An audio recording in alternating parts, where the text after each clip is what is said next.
ফের যান দুর্ঘটনার শিকার হয়েছেন নন্দকিশোর নামে এক ব্যক্তি। জানা যায়, রাতে বাইকে চেপে বাড়ি ফেরার সময় বিশ্রামগঞ্জ মোটর স্ট্যান্ড সংলগ্ন দশরথপল্লী এলাকায় গাড়ির সঙ্গে সংঘর্ষে তিনি গুরুতর আহত হন। খবর পেয়ে দমকল বাহিনী এসে তাকে উদ্ধার করে বিশালগড় মহকুমা হাসপাতালে নিয়ে যায়। তার সঙ্গে বাইকে আরও একজন ছিলেন। দুজনের শারীরিক অবস্থা আশঙ্কাজনক দেখে তাদের জিপিতে পাঠিয়ে দেন চিকিৎসক।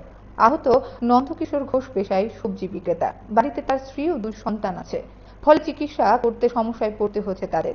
বাবার উন্নত চিকিৎসার জন্য সরকারি সাহায্যের আর্জি জানিয়েছেন নন্দকিশোর ঘোষের ছোট মেয়ে নবরূপা ঘোষ। সংবাদ মাধ্যমের মুখোমুখি হয়ে পরিবার পরিজন কি বলেছেন শুন। কি হয়েছে তোমার বাবুর?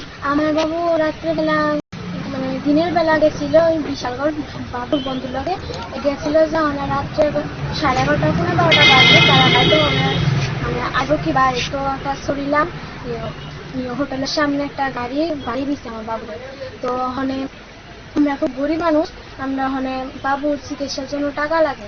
ওখানে ভিতরে ওখানে তো বাবু আইতারে না, ওখানে মা গেছে আইজিএম, তারপর পিসি গেছে আইজিএম না জিবি?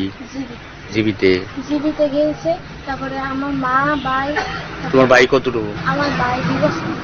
ভাইয়ের হলে মা হেন আছে 2 বছর 3 মাস। আর তোমার পিসি বুবা কথা পিসি গেছে, তারা হেন আছে। কেমনে হন চিকিৎসা করবা? জানি না, অনেক মা। তোমার নাম কি? আমার নাম নবরূপা ঘোষ। তুমি এখন বাড়িতে একলাই আছো? কোন ক্লাসে পড়ো তুমি? ক্লাস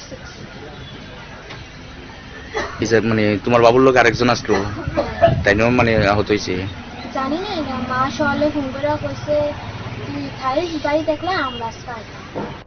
কি হয়েছে কালকে রাতে তোমার? প্রায় 12:15 বা 11:30 এরকম সময় আমার বড় ভাই বাইক অ্যাক্সিডেন্ট হয়েছে। তো আমরা বাড়িতে আমার ওই দিকের আমার এক বড় ভাইয়ে খবর দিয়ে গেছে তার বউর সঙ্গে। এখন কই আছে তারা? বউ আর আমার বোনে গেছে, আপনার কইতে পারছি না। জীবিতে? নাম কি আসলো তোমার বড় ভাই? বড় ভাইয়ের নাম ঘোষ আর তার বউর নাম মল্লিকা ঘোষ। না, লগে তার বন্ধু যে আসলো তার নাম হলো নিমাই। দুজনে 11:30 বা 11:15 এরকম সময় অ্যাক্সিডেন্ট হয়েছে। তো ওই দিয়ে আমরা হাসপাতালে আমার এক মামাতো ভাই বাবুর বন্ধুর লগে গেছিল, যে রাত্রে